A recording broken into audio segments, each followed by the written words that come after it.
Quand on fume un joint, 86 milliards de neurones vont être impactés et d'une manière à laquelle on s'attend vraiment pas.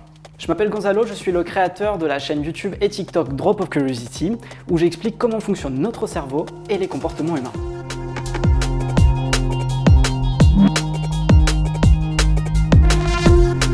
Pour bien comprendre comment cette drogue agit sur le cerveau, il faut d'abord comprendre de quoi on parle. Dans le cannabis, il y a des substances chimiques que notre cerveau va reconnaître très facilement parce qu'il produit naturellement certaines de ces molécules. Il y a de nombreuses substances comme le CBD, le CBN, mais la principale c'est surtout le THC.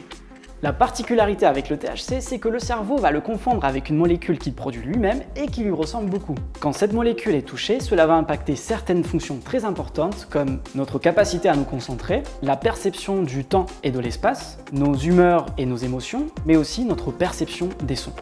Donc, quand on consomme du cannabis, toutes ces fonctions vont se mettre à marcher anormalement. Et ça ne s'arrête pas là.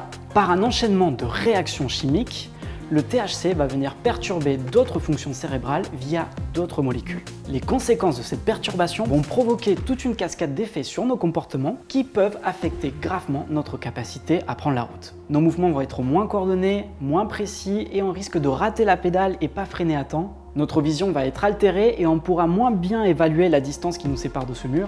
Nos réflexes vont être diminués et on sera moins réactif à des situations imprévues comme avec ce vélo qu'on n'aurait pas vu.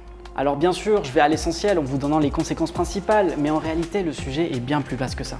Aujourd'hui, les scientifiques sont toujours en train d'étudier tous les impacts du cannabis sur notre cerveau et aussi notre système nerveux.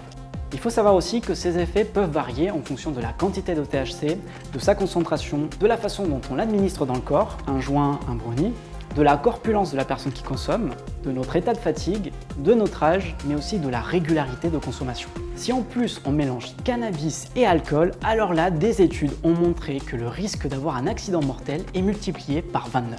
Bref, en attendant d'en savoir plus, vaut mieux prévenir que mourir.